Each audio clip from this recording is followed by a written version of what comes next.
Hello dear students, how are you? Krish Bishnoi Bishnoi edu helper के इस YouTube channel से फिर से एक बार आप लोगों का स्वागत करता हूँ। डियर स्टूडेंट्स, 8th क्लास की हिस्ट्री से संबंधित हमारी वीडियो रहेगी आज की, और पहला चैप्टर हिस्ट्री का वो हम लोग डिस्कस करने जा रहे हैं। अब तक आप लोगों ने चैनल को सब्सक्राइब नहीं किया है तो चैनल को सब्सक्राइब कर लीजिए और बेल आइकन को प्रेस कीजिए ताकि जो भी अपकमिंग वीडियोज़ है वो आप लोगों को सबसे पहले प्राप्त हो सके। तो पहला ही चैप्टर है कब, कहाँ और कैसे। इसकी जो भी समरी, ब्रीफ समरी या फिर हम बात करें वन लाइनर इम्पोर्टेंट क्वेश्चंस हैं वो हम लोग डिस्कस करेंगे। तो चलते हैं। इतिहास, पहला ही पॉइंट है इतिहास। जिस विषय में हम प्राचीन काल में हुई घटनाओं के बारे में अध्ययन करते हैं उसको कहेंगे इतिहास, यानी कि पुराने टाइम की घटनाओं का अध्ययन इतिहास कहलाता है। इतिहास के काल, इतिहास को प्राय 3 कालों प्राचीन काल, मध्यकाल और आधुनिक काल में विभाजित किया जाता है। काल विभाजन का आधार क्या है? तो काल विभाजन का आधार एक अवधि की सामाजिक परंपराओं की समाप्ति तथा नई परंपराओं के प्रचलन को बनाया जाता है। इतिहास में तारीखों का महत्व, तो इतिहास को तारीखों के अध्ययन से जोड़कर देखा जाता है। कौन सी घटना कब घटी, कब किस राजा की ताजपोशी हुई और कब कौन सा युद्ध हुआ, यानी कि इतिहास मोस्टली तारीखों के अंदर हम लोग याद करते हैं। नेक्स्ट क्वेश्चन पॉइंट हमारे पास है जेम्स विल का कालखंड विभाजन। इम्पोर्टेंट पॉइंट जो भी होगा उसको हाईलाइट किया हुआ मिलेगा। तो जेम्स विल का कालखंड विभाजन 1817 में स्कॉटलैंड के अर्थशास्त्री, पॉइंट याद रखना है, जेम्स मिल स्कॉटलैंड का अर्थशास्त्री था ये। इसने स्कॉटलैंड के अर्थशास्त्री और राजनीतिक दार्शनिक जेम्स मिल ने भारत के इतिहास को हिंदू, मुस्लिम और ब्रिटिश 3 खंडों में बांटा है। After then Warren Hastings British Bharat का प्रथम गवर्नर जनरल रहेगा। क्वेश्चन आए ब्रिटिश भारत का प्रथम गवर्नर जनरल कौन था? तो वारेन हेस्टिंग्स। और लॉर्ड माउंटबेटन कौन था? ब्रिटिश भारत का अंतिम वायसराय रहेगा। अंतिम वायसराय ब्रिटिश भारत का लॉर्ड माउंटबेटन। आफ्टर देन मिल का हिंदू और मुस्लिम कालखंड। मिल, जेम्स मिल जो ऊपर था स्कॉटलैंड का शास्त्री, उसी की बात कर रहे हैं। ये मिल का हिंदू और मुस्लिम कालखंड, ये वे कालखंड थे जब भारत के अधिकांश भागों पर हिंदू राजाओं और मुस्लिम शासकों का राज था।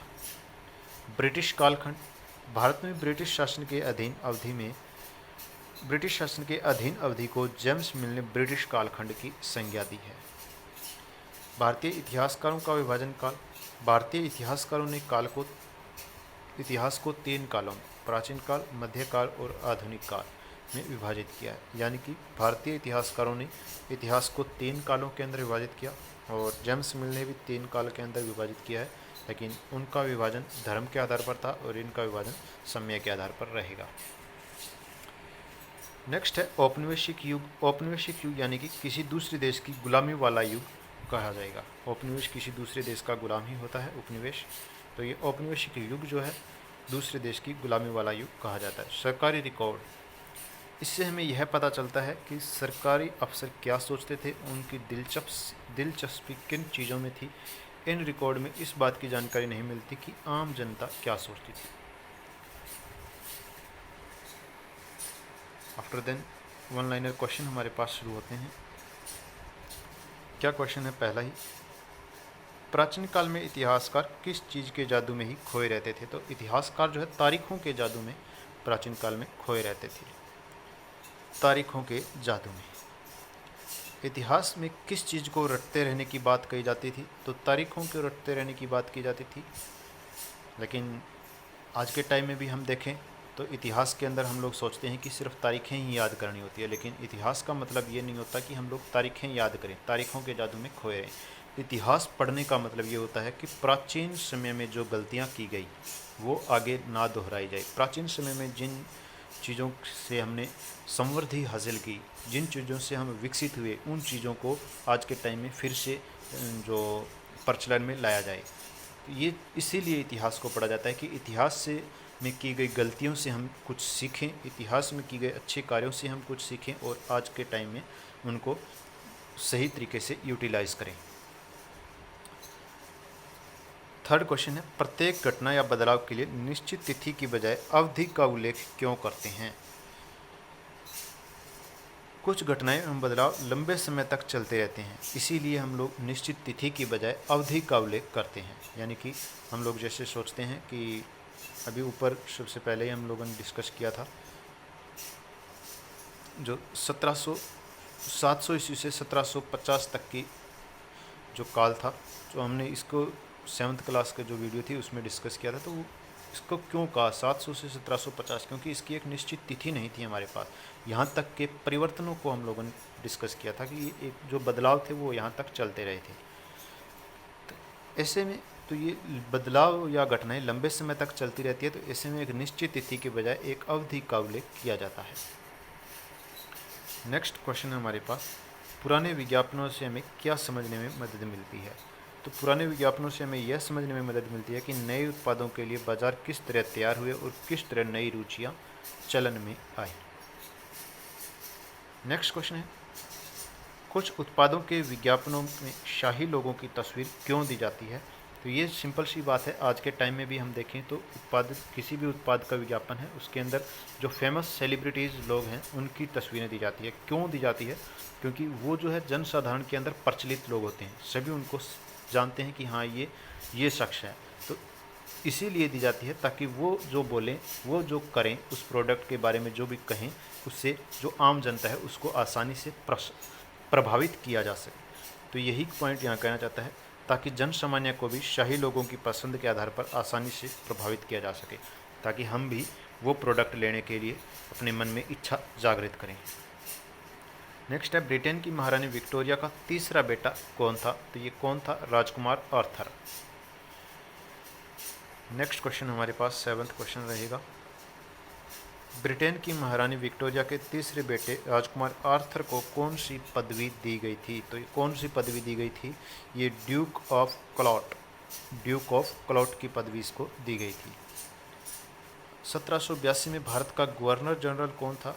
तो ये लॉर्ड क्लाइव 1782 में भारत का गवर्नर जनरल रहेगा। नेक्स्ट क्वेश्चन है, 1782 में रॉबर्ट क्लाइव ने जेम्स रेनेल को क्या काम सौंपा था? रॉबर्ट क्लाइव ने जेम्स रेनेल को क्या काम सौंपा था? तो ये इसने हिंदुस्तान का नक्शा तैयार करने का काम इसको सौंपा था। याद रखेंगे, 1782 में रॉबर्ट क्लाइव ने जेम्स रेनेल को हिंदुस्तान के नक्शे तैयार करने का काम सौंपा। नेक्स्ट क्वेश्चन हमारे पास, ब्रिटिश भारत का प्रथम गवर्नर जनरल कौन था? ब्रिटिश भारत का प्रथम गवर्नर जनरल, तो ये वारेन हेस्टिंग्स रहेगा। ब्रिटिश भारत में अंतिम वायसराय लॉर्ड माउंटबेटन। जेम्स मिल कौन था? तो ये स्कॉटलैंड का एक प्रसिद्ध अर्थशास्त्री और राजनीतिक दार्शनिक रहेगा। ब्रिटानिया कौन थी? ब्रिटानिया ब्रिटिश सत्ता की प्रतीक थी। ये प्रतीक जो है बहुत जगह यूज होगा, इसके बारे में हम लोग आगे डिस्कस करेंगे क्या मतलब निकलता है इसका, तो ये ध्यान रखेंगे, ब्रिटानिया ब्रिटिश सत्ता की प्रतीक थी।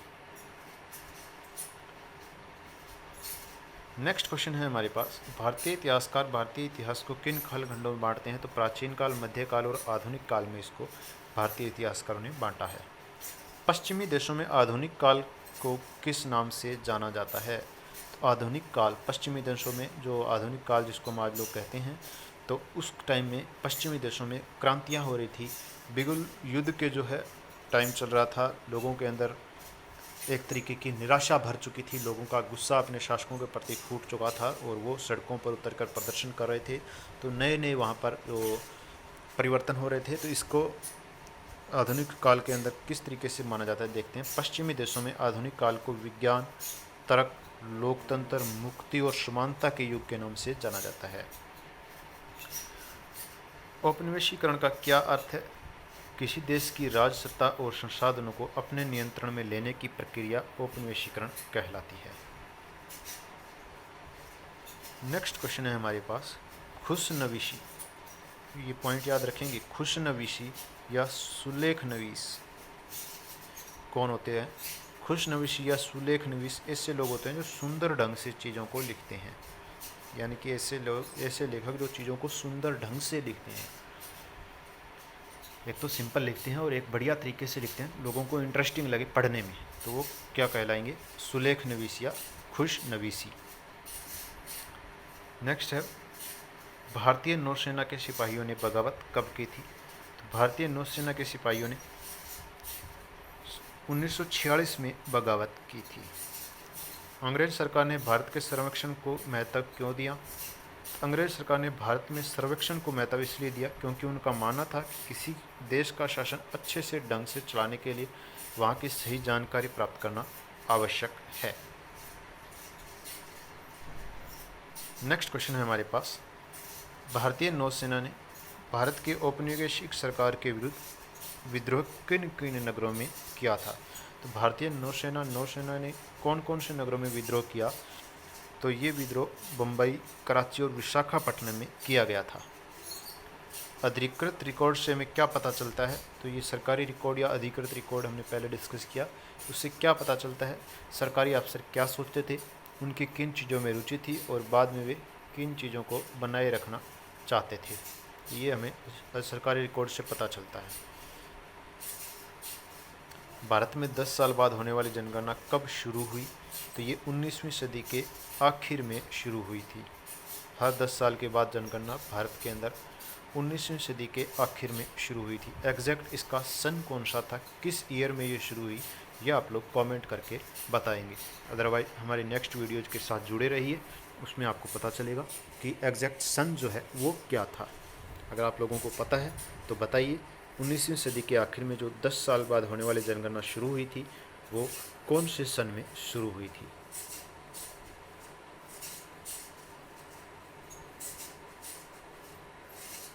चलिए, अभी बहुविकल्पीय प्रश्न है हमारे पास। इतिहास की परंपरागत अवधारणा क्या है?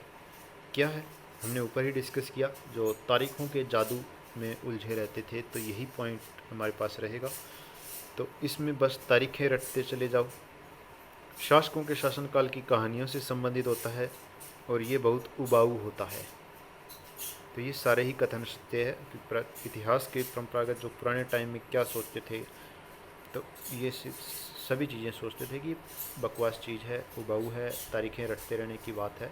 लेकिन आज के टाइम में इसको देखें तो अभी हमने ऊपर डिस्कस किया, प्राचीन टाइम की जो पुराने टाइम में शासकों ने गलतियां की वो दोहराई ना जाए आज के टाइम में, और उन्होंने किन चीज़ों से अपने क्षेत्र में प्रगति की उसको हम आज के टाइम में लागू करके अब आज के टाइम में जो सुधार व्यवस्था को बनाए रखें। तो इसलिए इतिहास पढ़ना ज़रूरी होता है। नेक्स्ट है हमारे पास, पुराने विज्ञापनों से हमें क्या समझने में मदद मिलती है? तो क्या समझने में मदद मिलती है, हमने देखा था उत्पाद कैसे प्रचलन में आए, लोगों की उस में रुचियाँ क्या थी, और बाज़ार के जो उत्पाद के लिए किस तरीके से विकसित हुए, ये सभी पॉइंट सही रहेंगे। भारत का मानचित्र बनाने के लिए निम्नलिखित में से किसको पहली बार नियुक्त किया गया था? तो रॉबर्ट क्लाइव ने जेम्स रेनेल को नियुक्त किया था। किसने? जेम्स रेनेल को नियुक्त किया गया था, लेकिन किया किसने था? रॉबर्ट क्लाइव ने। इस क्वेश्चन के हिसाब से हमारा आंसर सी रहेगा, जेम्स रेनेल को नियुक्त किया गया था। ये नियुक्ति किसके द्वारा की गई थी? तो रॉबर्ट क्लाइव के द्वारा की गई थी। नेक्स्ट क्वेश्चन यही है, जेम्स रेनेल को भारत का मानचित्र बनाने के लिए किसने नियुक्त किया था? रॉबर्ट क्लाइव ने। भारत का मानचित्र बनाने की शुरुआत कब हुई थी? तो ये 1782 ईस्वी में शुरुआत इसकी हुई थी। नेक्स्ट क्वेश्चन है हमारे पास, इतिहास को किस से जोड़कर देखा जाता है? तो तारीखों से जोड़कर इतिहास को देखा जाता है। भारत में प्रथम ब्रिटिश गवर्नर जनरल कौन था? प्रथम ब्रिटिश गवर्नर जनरल रहेगा वारेन हेस्टिंग्स। वारेन हेस्टिंग्स जो है भारत का गवर्नर जनरल बना कब था? तो ये 1773 में बना था। और आफ्टर देन 9th क्वेश्चन है हमारे पास, भारत में अंतिम ब्रिटिश वायसराय कौन था? तो ये लॉर्ड माउंटबेटन रहेगा। जेम्स मिल किस देश का था? तो ये स्कॉटलैंड का। जेम्स मिल स्कॉटलैंड का रहेगा। ये हमने ऊपर डिस्कस किया, स्कॉटलैंड का अर्थशास्त्री और राजनीतिक दार्शनिक जेम्स मिल। जेम्स मिल द्वारा लिखी पुस्तक a history of British India. James Mill की पुस्तक a history of British India रहेगी। नेक्स्ट क्वेश्चन है हमारे पास, जेम्स मिल ने भारत के इतिहास को किस कालखंड में विभाजित किया? तो इसने धर्म के आधार पर विभाजित किया था, तो हिंदू, ब्रिटिश और मुस्लिम तीनों ही ऑप्शन सही रहेंगे। इस कालखंड में इसने भारत के इतिहास को बांटा था। नेक्स्ट क्वेश्चन है, ए हिस्ट्री ऑफ ब्रिटिश इंडिया पुस्तक किसने लिखी थी? ये जेम्स मिल ने लिखी थी। नेक्स्ट है, जेम्स मिल के भारत इतिहास विभाजन का आधार निम्नलिखित में से क्या था? तो ये धर्म के आधार पर इसने इतिहास को बांटा था। नेक्स्ट क्वेश्चन है हमारे पास, पश्चिम में आधुनिक काल का निम्नलिखित में से कौन सा आधार माना गया है? आधुनिक काल के अंदर पश्चिम, जो यूरोप को आज के टाइम में हम कहते हैं पश्चिमी जो दुनिया का, जो इस टाइम में क्या आधार आधुनिक काल को इसमें माना गया था? तो हमने ऊपर डिस्कस किया था। इस टाइम में जो वहाँ की जनता थी अपने शासकों से पूरी तरीके से तंग आ चुकी थी। लोग नए नए जो परिवर्तनों के लिए लड़ाइयाँ लड़ रहे थे, तो यही पॉइंट रहेगा। लोकतंत्र इसके अंदर आ रहा था, मुक्ति एवं समानता के लिए लोग लड़ रहे थे, और विज्ञान एवं तर्क के साथ विकास हो रहा था वहाँ के लोगों का। तो ये उपयुक्त सभी कथन इसके अंदर सही रहेंगे। आधुनिक काल के समाज की विशेषता क्या रहेगी? तो आधुनिक काल के समाज की विशेषता, ये अंधविश्वास और सामंती व्यवस्था हम बात करें तो ये ख़त्म हो रहे थे, तो लोकतंत्र जो है ये बढ़ा इसको मिल रहा था, तो ये इसकी विशेषता रहेगी।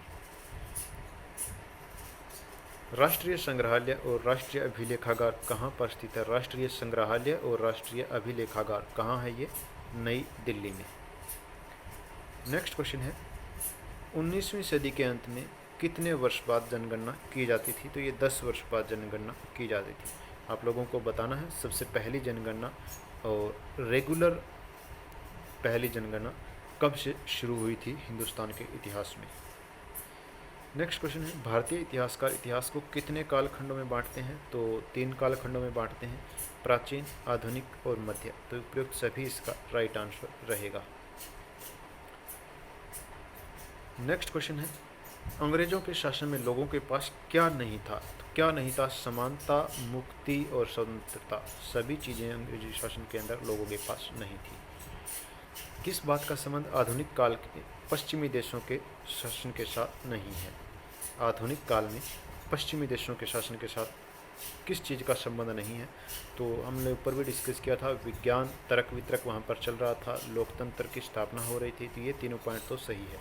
लेकिन औपनिवेशवाद ये पश्चिमी देशों के अंदर नहीं था। पश्चिमी देश किसी के गुलाम नहीं थे, वो आज़ाद हो रहे थे उस टाइम में और अपने आधुनिक उत्थान के लिए लड़ाइयाँ लड़ रहे थे। ये उपनिवेशवाद है, ये जो अफ्रीका, अमेरिका और हिंदुस्तान जो एशिया के अंदर चल रहा था, यानी कि यहाँ के देश जो पश्चिमी देशों के उस टाइम में अधीन थे। तो उपनिवेशवाद पश्चिमी देशों के अंदर नहीं रहेगा, ये बाकी की चीज़ें आधुनिक काल में वहाँ पर थी। नेक्स्ट क्वेश्चन है, अधिकृत रिकॉर्ड्स का हिस्सा नहीं है। अधिकृत रिकॉर्ड यानी कि जो सरकारी रिकॉर्ड का हिस्सा क्या नहीं है? सरकारी अधिकारियों की रिपोर्ट, ये सरकारी रिकॉर्ड के अंदर आता है। पुलिस की तफ्तीश, ये भी सरकारी रिकॉर्ड के अंदर आता है। लेकिन बाज़ार में प्रचलित पुस्तकें, ये सरकारी रिकॉर्ड के अंदर नहीं आती। तो इसका सही आंसर रहेगा सी, बाज़ार में प्रचलित पुस्तकें। नेक्स्ट क्वेश्चन है हमारे पास 23rd क्वेश्चन, भारत में अंग्रेजी शासन के काल को किस नाम से जाना जाता है? तो ये औपनिवेशिक युग के नाम से जाना जाएगा इसको। अधिकृत रिकॉर्ड के बारे में किससे हमें जानकारी मिलती है?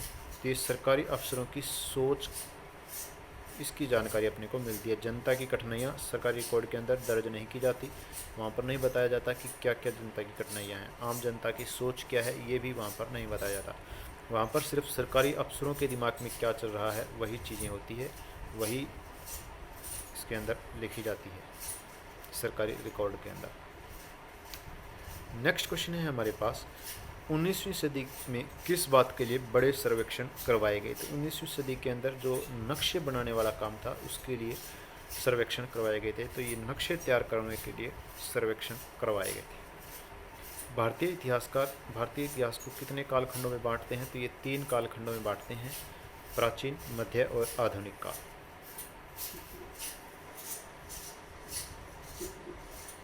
नेक्स्ट क्वेश्चन, 1817 में भारत के इतिहास में हिंदू, मुस्लिम तथा ब्रिटिश काल के रूप में बांटने वाला अंग्रेज कौन था?